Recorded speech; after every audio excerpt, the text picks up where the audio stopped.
BBOR Blackbox Online Radio, coming to you from West Virginia. And hello, everybody. Welcome to the special presentation of Blackbox Online Radio. Today is Tuesday, and welcome to a segment of Ned's Journal.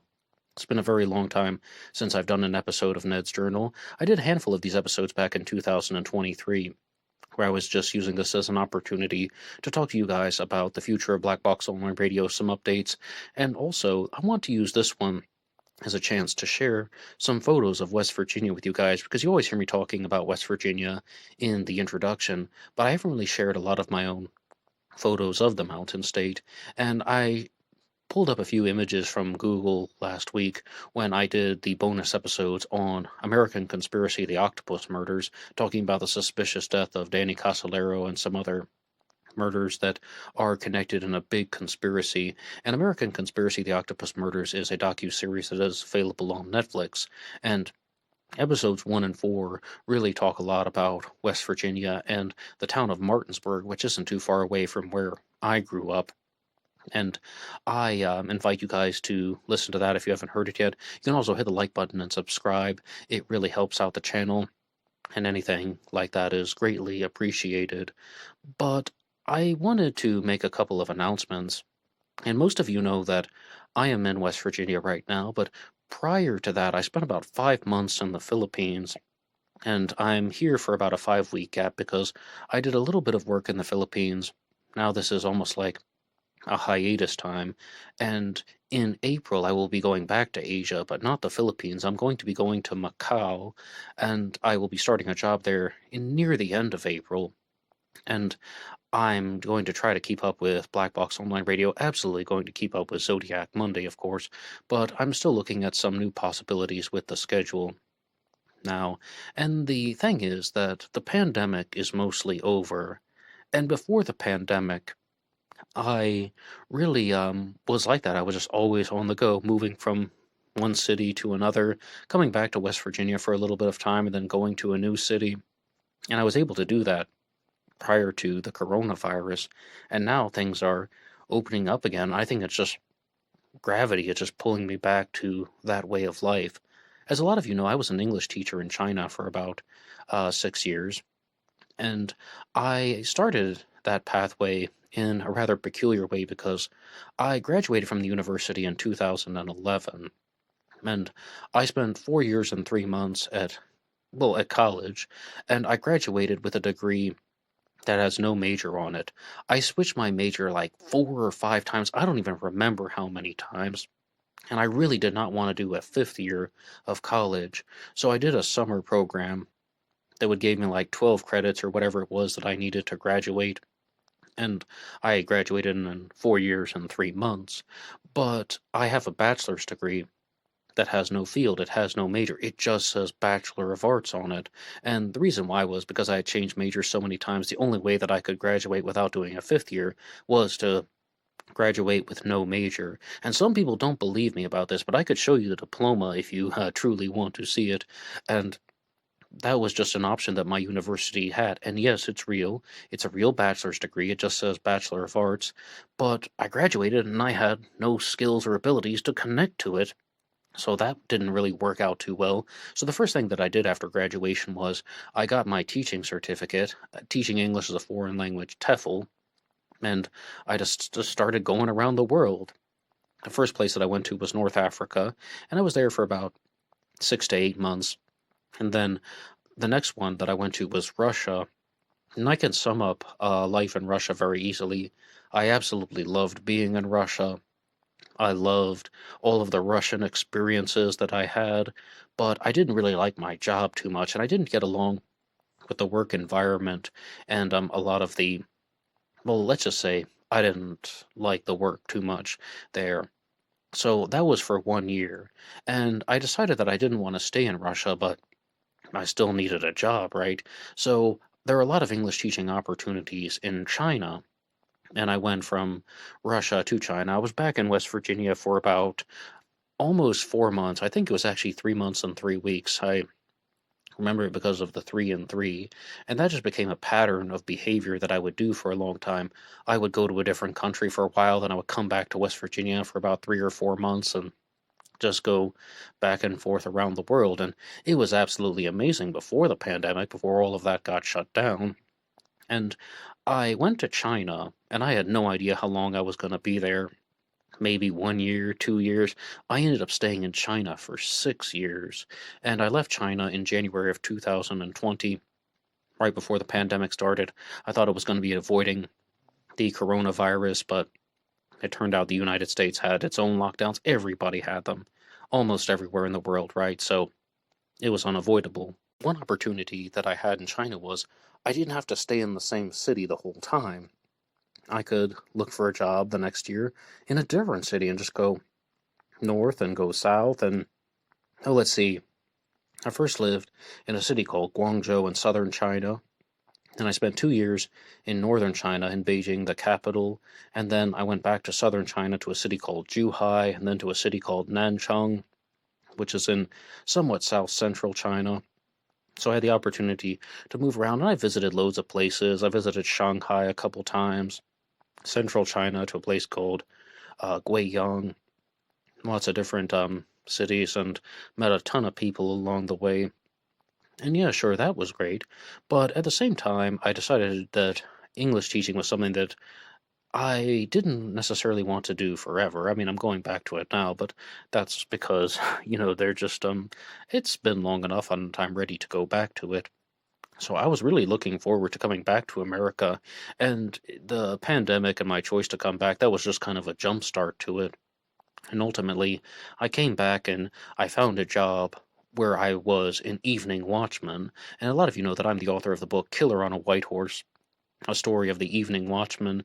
And the reason why I wrote that novel was, firstly, there is a fiction competition called the Minotaur Books First Crime Novel Competition, which is designed for aspiring crime writers, fictional mystery writers, not true crime, but fictional mystery writers, to submit an unpublished novel. And I did that, and I didn't win the prize, so I decided to release it to the Blackbox Online Radio audience. But the reason why I wrote the novel Killer on a White Horse outside of the competition was I came back to West Virginia and I needed a job, so I started applying around, and I was offered a job just to be a watchman at a warehouse, just like the novel Killer on a White Horse, where they had this new warehouse and they just didn't know what they were going to do with it yet. So they just needed somebody to sit outside and make sure that people didn't vandalize it. And I was just thinking, oh my goodness, I have to find some way to turn this into a story because this is just so lame that it has to have some type of more interesting twist. And I was following a lot of content about the Zodiac Killer, and I just realized that one story that really fascinated me, one theory that really fascinated me, was the Zodiac Manson connection. The idea that there could be this serial killer that is taunting the police and the media, writing letters and cryptograms. And then also, there's some type of either cult leader or very wacky personality like Charles Manson. And what if these two things could possibly be connected? I repeat, possibly be connected. Because if you read the novel Killer on a White Horse, which you can listen to the audiobook for free here on YouTube, the entire audiobook is available. You can listen to it from start to finish for free, and I invite you to do so. It's just going to more or less explore the possibility.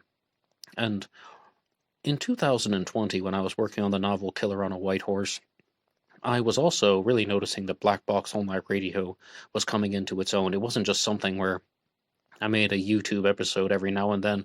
I really tried hard to do that during the pandemic and to put out a daily episode. And I had a recording time, and I would just talk for around 20 minutes a day. There would just be a graphic on the screen that said Blackbox Online Radio, more content in the description box, please listen. And of course, BlackBoxNet88 on Instagram. That was just the graphic that was on the screen. And there were usually sparks in the background, sometimes beams of light. And I was noticing that it was shifting definitely more toward true crime as opposed to being a random topic channel. And even getting away from things like conspiracy theories and really focusing on true crime. And by the end of 2020, I had divided up the channel into different segments. Zodiac Monday, of course, and Wednesday was the AMA, the Ask Me Anything, around any subject. Wherein I respond to your questions and comments. We go through the material together and we have a discussion. It's been a while since I've said that, and Friday was the Anything Goes segment, when anything goes Friday, when any subject is fair game. That's the one that I was trying to say earlier, and as I said, as you see, I'm a little bit out of practice with that, and that was amazing. I love talking to you guys about all the different stories. It was difficult to transition from 7 days a week to 3 days a week because I would watch, stuff online, and I get these ideas for true crime shows. I would just respond to whatever type of true crime content that I was following. And I was listening to all types of podcasts, from radio.com, Podcast One, and of course YouTube, and of course documentaries, watching all types of things on the streaming services, and I would just respond to them. But when I was doing it 3 days a week, it's like, okay, I'm definitely following the Zodiac Killer mystery, but for the Anything Goes Friday segment, that means that there's just one episode that's not either about your questions and comments, which you guys have right, and I just answer them, or the Zodiac Killer. Just one day a week, there is a different topic. And I was like, that it just took a long time to get adjusted to, and that went on for a while, and I love doing the Anything Goes Friday segment, but I'm going to be going to Macau in April, and I'm really trying to get a different type of schedule going.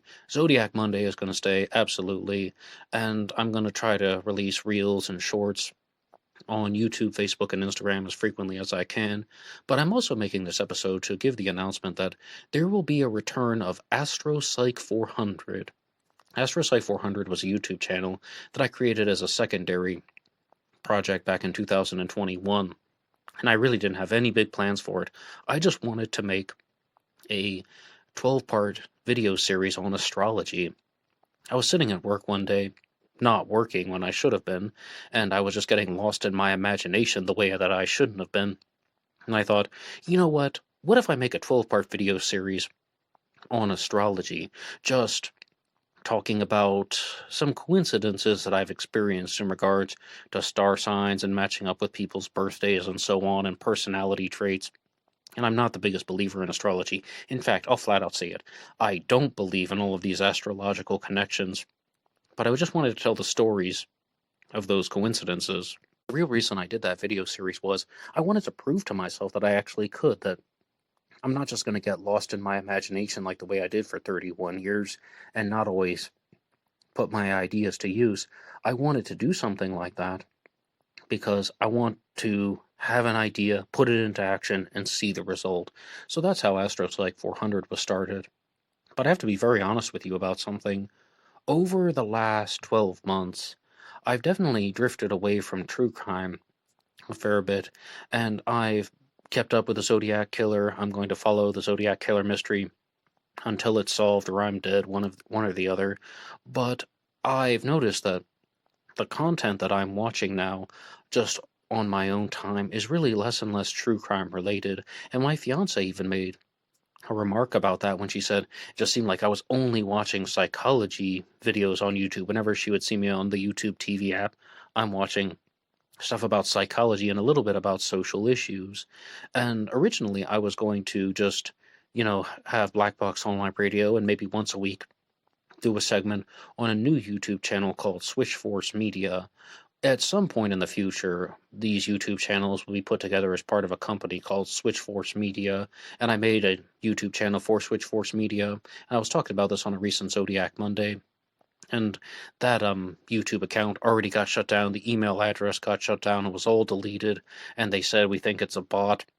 Google thought that it wasn't a real person for some reason, so they just deleted it all. And ultimately, I was just left with AstroPsych 400. I was thinking, okay, instead of Psych, it's AstroPsych. That's practically the same. So I'm just going to start uploading some content on that channel again. And, if you're curious, you can hit the like button and subscribe to Blackbox Online Radio and AstroPsych 400 if you want.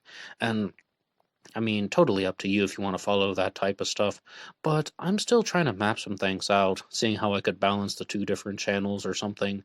And, it's going to be very easy to put out 2 episodes a week. It just depends on the work schedule. And, I'm looking forward to it because there are a lot of observations that I've just made about human behavior, and there's some things that can be done as simulcast because I put out a recent poll on this channel saying that, would you like to hear a book discussion on The Psychopath Inside by James H. Fallon? I talk about that book all the time, but I've never done a full book discussion on it, and a lot of people said yes. And I've also been reading the book The Sociopath Next Door by Dr. Martha Stout, and that again could be very suitable for something like the Anything Goes Friday segment. And I only think that the real benefit of having a channel like Astro Psych 400 would be it would just be made available to a different audience. And I also have to admit that a lot of people who follow true crime aren't necessarily interested in psychology. And a lot of people who follow true crime, I should say, a lot of people who follow the Zodiac Killer mystery aren't really into other true crime stories. And that's something that I had to learn the hard way. I just think all of it's fascinating. I mean, that's why I did Blackbox Online Radio. That's why it's not called Ned's Zodiac Killer Channel. It's called Blackbox Online Radio because I wanted to talk about different types of stories. And I wanted to talk about all kinds of subjects. But I think that YouTube has changed a lot. I started Blackbox Online Radio in 2017, and like I did it anonymously, and my voice sounds really different. I'm all like BBOR Blackbox Online Radio, May 9th, 2017, and that's how I was talking. And that was at a time when it was normal for someone to just sit down holding a camera, or maybe they would even put the camera on the tripod with a blurry background, and they would just talk to the camera. I even watched some channels like that back in 2017, but that was, goodness, 7 years ago. Feels like the blink of an eye. It feels like yesterday. 7 years ago. And so much has changed with YouTube. The type of content that is out on YouTube is light years ahead of Blackbox Online Radio. I mean, it's professional studio done content that is just made by people who are working in their home studios, but it looks pro-grade. It looks like a professional quality. And it really isn't just people sitting around and monologuing in front of a camera without any type of filter or any type of real effort put into it, the way that YouTube was done in the past in like 2006 all the way up to 2016. So I also have to make some more plans about what Blackbox Online Radio is going to be like in the future for that reason. But I have just really loved the journey, and I really love the evolution of the channel. I was just talking to you guys about how my voice sounded all robotic in 2017, and that was done purely by design. I thought I was being cool and mysterious. And if you listen to me in 2018, I sound really loud. It's the same robotic voice. It's just very loud. And by the time you get to 2019, I was just listening to an old episode, and it just sounds so forced.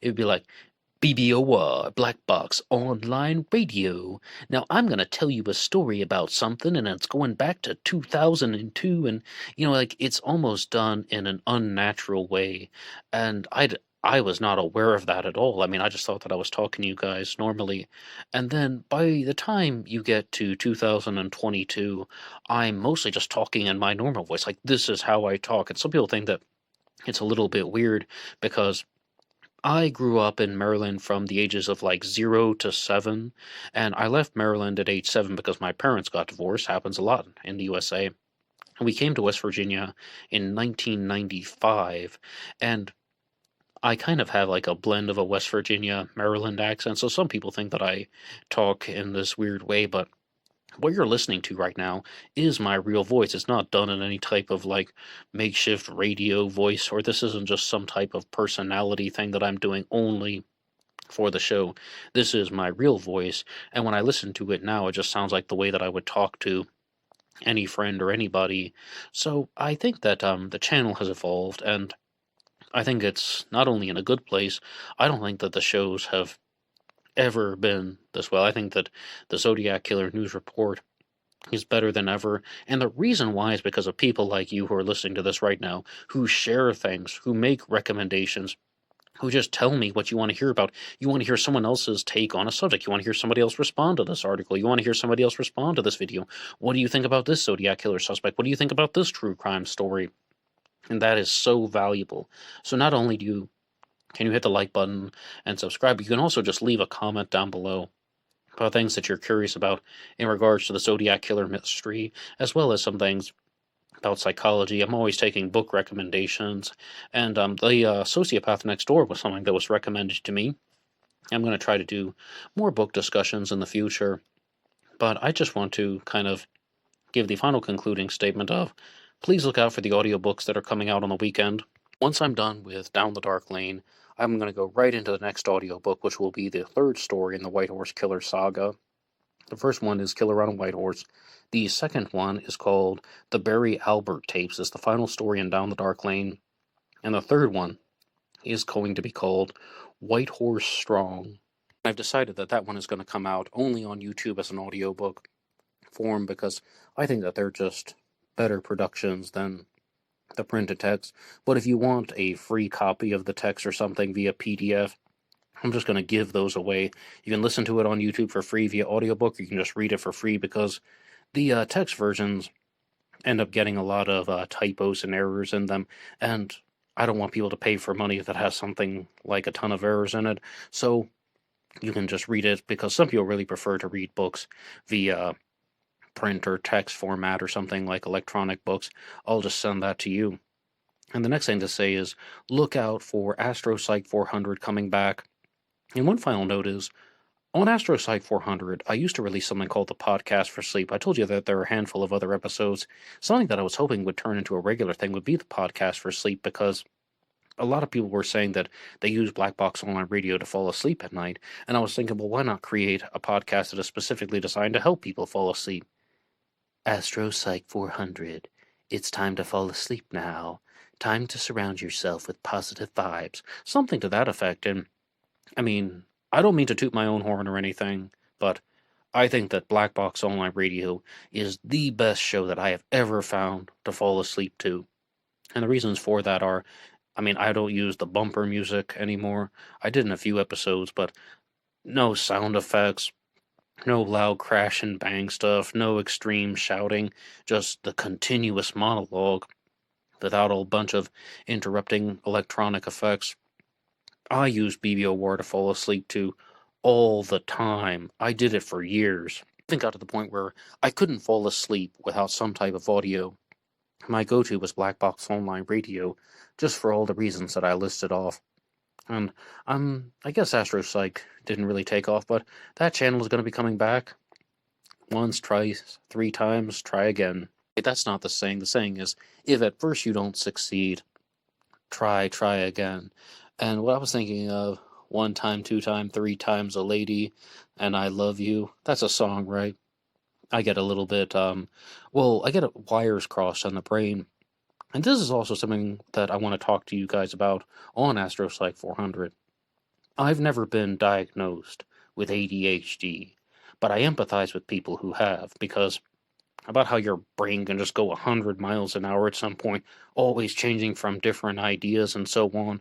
And I empathize with people who have this because they say that you can excel at certain types of behaviors and tasks. For example, if you have a job, people with ADHD are reported to do very well at jobs where you can just run around and do a bunch of things, or you can do the same monotonous task over and over again all day long. I excel at both of those. And people with ADHD can't necessarily read all types of books, but if there is a particular type of book that fascinates them, then they can just take in an enormous amount of information. And for me, that's true crime. For me, that's psychology. And I mean, I can't really do anything else. And I was a terrible student all the way K through 12, university. By the time I got to grad school, actually, in addition to getting a bachelor's degree, I also did a master's on the internet. And that one I actually did fairly well at because I think I just was able to mature a little bit. As I said, I've never been diagnosed with ADHD. I just have some similar experiences. And this is a little bit more controversial. And I mean, again, I've never been diagnosed with autism, but I empathize with people who have because I read a lot of stories about people who grew up with mild forms of autism and how they had to learn social skills. And for me, A lot of their stories are identical, except they are much better because they have very clear ways of talking about how they learn to understand human behavior, whereas I was just rather clueless about it and I gave up. But the thing that I truly relate to is sometimes you can be observing people and you understand the situation in a different way. You understand what's going on, and it seems clear as day to you, but it's just absolutely confusing to everybody else, and it's almost as if everybody has their eyes closed and their fingers in their ears, and you're just like, well, I mean, obviously, this is what's going on. This is what the interaction with these two people is all about. And they're like, no, no, no, it's something else. And I've noticed that from a lot of stories from people who have mild forms of autism. There's a book called Bad Choices Make Good Stories by Dylan Folk. The motivational speaker Owen Cook also has talked about growing up with autism and how he overcame a lot of these things. And they can make some very insightful statements about how and why people do what they do. And I've made a lot of my own observations, and I share them all the time when I'm talking about serial killer psychology, and as well as reading books like The Sociopath Next Door and similar text. But I would like to just kind of share more observations about that online, not only about true crime, but just daily life, human behavior, relationships, all of it. Well, anyway, thank you so much for listening to this episode. Feel free to go through some of the links in the description box. You guys know about BuyMeACoffee.com and so on. I didn't want to make that the focus of this episode, but that's always there, the Capital One stuff. Again, that's just a quick note at the end. But most importantly, just thank you for listening. Thank you for checking out this episode of Ned's Journal, and I hope you enjoyed the photos of West Virginia. And I'll see you over on Instagram. Until next time.